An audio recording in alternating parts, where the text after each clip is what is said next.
Ruth അധ്യായം 2. നവോമിക്ക് തന്റെ ഭർത്താവായ എലീമേലെക്കിന്റെ കുടുംബത്തിൽ മഹാധനവാനായ ഒരു ചാർച്ചക്കാരൻ ഉണ്ടായിരുന്നു. അവന് ബോവസ് എന്നു പേർ. എന്നാൽ മോവാബ്യ സ്ത്രീയായ രൂത്ത് നവോമിയോട്, ഞാൻ വയലിൽ ചെന്ന് എന്നോട് ദയ കാണിക്കുന്നവനെ ആശ്രയിച്ച് കതിർ പെറുക്കട്ടെ എന്ന് ചോദിച്ചു. പൊയ്ക്കൊള്ളുക മകളെ എന്നവൾ അവളോട് പറഞ്ഞു. അങ്ങനെ അവൾ പോയി വയലിൽ കൊയ്ത്തുകാരുടെ പിന്നാലെ ചെന്ന് പെറുക്കി. ഭാഗ്യവശാൽ അവൾ എലീമേലെക്കിന്റെ കുടുംബക്കാരനായ ബോവസിനുള്ള വയലിലായിരുന്നു ചെന്നത്.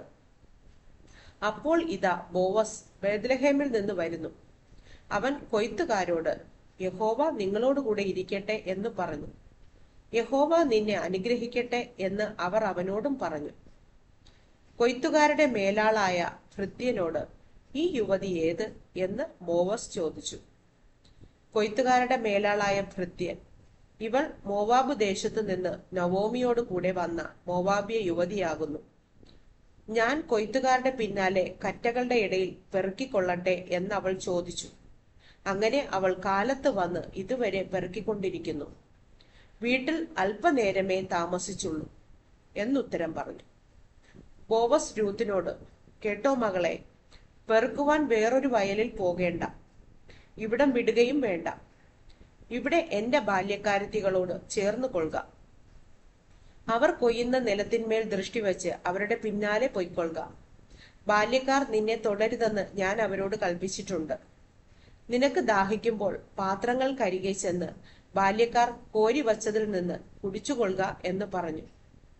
എന്നാറെ അവൾ സാഷ്ടാംഗം വീണവനോട്, ഞാൻ അന്യദേശക്കാരത്തി ആയിരിക്കെ നീ എന്നെ വിചാരിപ്പാൻ തക്കവണ്ണം നിനക്ക് എന്നോട് ദയ തോന്നിയത് എങ്ങനെ എന്ന് പറഞ്ഞു. ബോവസ് അവളോട്, നിന്റെ ഭർത്താവ് മരിച്ച ശേഷം അമ്മാവി അമ്മയ്ക്ക് നീ ചെയ്തിരിക്കുന്നതും നിന്റെ അപ്പനെയും അമ്മയെയും സ്വദേശത്തെയും വിട്ട് മുമ്പേ അറിയാത്ത ജനത്തിന്റെ അടുക്കൽ വന്നിരിക്കുന്നതുമായ വിവരമൊക്കെയും ഞാൻ കേട്ടിരിക്കുന്നു. നിന്റെ പ്രവൃത്തിക്ക് യഹോവ പകരം നൽകട്ടെ.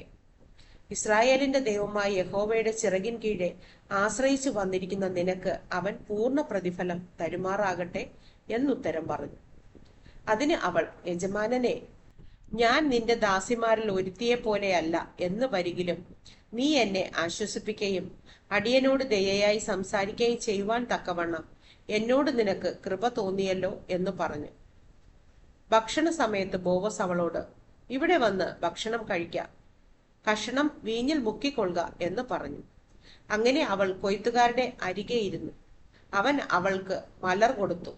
അവൾ തിന്നു തൃപ്തയായി ശേഷിപ്പിക്കുകയും ചെയ്തു. അവൾ പെറുക്കുവാൻ എഴുന്നേറ്റപ്പോൾ ബോവസ് തന്റെ ബാല്യക്കാരോട്, അവൾ കറ്റകളുടെ ഇടയിൽ തന്നെ പെറുക്കിക്കൊള്ളട്ടെ, അവളെ ഉപദ്രവിക്കരുത്. പെറുക്കേണ്ടതിന് അവൾക്കായിട്ട് കറ്റകളിൽ നിന്ന് വലിച്ചിട്ടേക്കണം, അവളെ ശകാരിക്കരുത് എന്ന് കൽപ്പിച്ചു. ഇങ്ങനെ അവൾ വൈകുന്നേരം വരെ പെറുക്കിയത് മെതിച്ചപ്പോൾ ഏകദേശം ഒരു പറയവം ഉണ്ടായിരുന്നു. അവൾ അത് എടുത്തും കൊണ്ട് പട്ടണത്തിലേക്ക് പോയി. അവൾ പെറുക്കിക്കൊണ്ടുവന്നത് അമ്മാവി അമ്മ കണ്ടു. താൻ തിന്നു ശേഷിപ്പിച്ചിരുന്നതും അവൾ എടുത്ത് അവൾക്ക് കൊടുത്തു. അമ്മാവി അമ്മ അവളോട്, നീ ഇന്ന് എവിടെയായിരുന്നു പെറുക്കിയത്? എവിടെയായിരുന്നു വേല ചെയ്തത്? നിന്നോട് ആദരവ് കാണിച്ചവൻ അനുഗ്രഹിക്കപ്പെട്ടവൻ എന്ന് പറഞ്ഞു. താൻ ഇന്ന ആളുടെ അടുക്കലായിരുന്നു വേല ചെയ്തത് എന്ന് അവൾ അമ്മാവി അമ്മയോട് അറിയിച്ചു. ബോവസ് എന്നൊരു ആളുടെ അടുക്കലായിരുന്നു ഞാൻ ഇന്ന് വേല ചെയ്തത് എന്ന് പറഞ്ഞു. നവോമി മരുമകളോട്, ജീവനുള്ളവരോടും മരിച്ചവരോടും ദയ വിടാതിരിക്കുന്ന യഹോവയാൽ അവൻ അനുഗ്രഹിക്കപ്പെട്ടവൻ എന്ന് പറഞ്ഞു.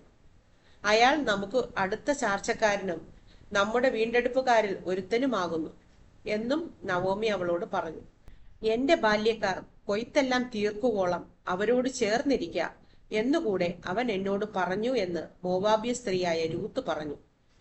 നവോമി തന്റെ മരുമകളായ രൂത്തിനോട്, മകളെ, വേറൊരു വയലിൽ വച്ച് ആരും നിന്നെ ഉപദ്രവിക്കാതിരിക്കേണ്ടതിന് നീ അവന്റെ ബാല്യകാര്യത്തികളോട് കൂടെ തന്നെ പോകുന്നത് നന്ന് എന്ന് പറഞ്ഞു.